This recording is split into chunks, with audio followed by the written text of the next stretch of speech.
Good evening. Glad to be with you.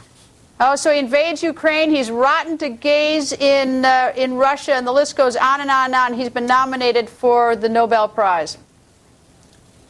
Well, Barack Obama won the Nobel Peace Prize, and he didn't deserve it. So now Putin's been nominated for it. He doesn't deserve it either. You know, those wild and crazy guys on the Nobel Peace Prize Committee in Norway, who knows what their thinking is. Lots of people...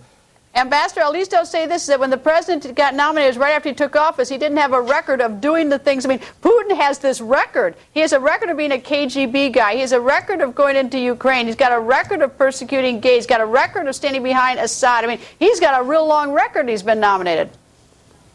I know, it's what makes it so great. You know, I was nominated for a Nobel Peace Prize once, so I can say, sadly, there's no guarantee that simply being nominated guarantees you're going to win. I think this reveals just how basically fraudulent the entire Nobel Peace Prize process is. If you want to know about it, Jay Nordlinger of National Review wrote a great book called Peace, They Say. But it really exposes the fundamental anti-Americanism of those Swedish and Norwegian parliamentarians who get to nominate candidates. It's ridiculous that Vladimir Putin's name should be mentioned in the same breath with Nobel Peace Prize.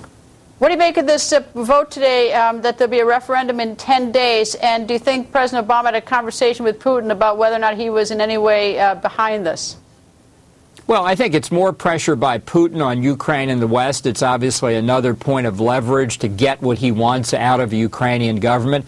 And I think I think this is the third conversation between Obama and Putin over the Ukraine situation. And from what the White House releases, its briefing of the conversations, it seems to consist of long passages by our president explaining to President Putin why what he's doing is violating international law, as if he could simply convince Putin on a point of law that suddenly Putin would turn around and change everything. This is the fantasy world that President Obama lives in.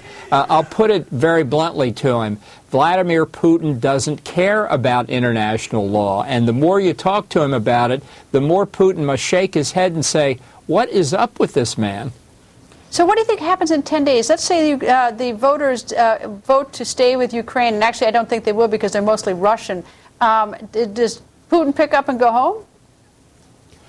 Well, no, this election or this referendum will definitely vote by a very large majority in favor of joining Russia. The Tartars have already said they're going to boycott. I think they're about 10% of the population.